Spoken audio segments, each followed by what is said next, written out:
Un foyer de contamination a été détecté à l'EHPAD Jean Monnet de Village-Neuf dans le Haut-Rhin. La moitié des 80 résidents est contaminée. 2 d'entre eux sont morts ces 10 derniers jours. Et c'est pour prévenir ces drames que des tests antigéniques sont déployés dans les EHPAD. Une vaste campagne vient de débuter. Reportage à Strasbourg, Léna Romanovitz et Philippe Dezante. Tu respires par la bouche, hein? Ok, merci. J'y vais, hein?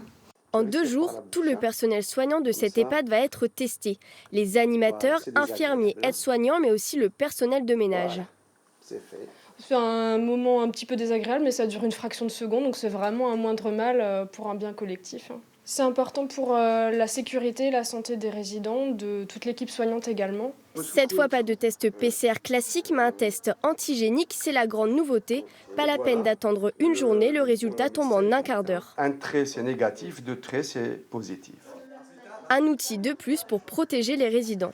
On doit faire en sorte que le virus ne rentre pas à l'EHPAD. Ça, c'est notre priorité, que ce soit par nous ou par la famille qui vient. Cette campagne permettra d'étendre les capacités de dépistage et mettre en place rapidement des mesures de prévention. Elle s'adresse au personnel des EHPAD d'Alsace. C'est une campagne ponctuelle pour dépister le personnel qui revient de vacances ou qui était exposé à des situations à risque. Et donc avec ces résultats de tests, nous permettrons en fait de détecter les personnes asymptomatiques ou qui sont en début de symptômes mais qui ont une grosse charge virale.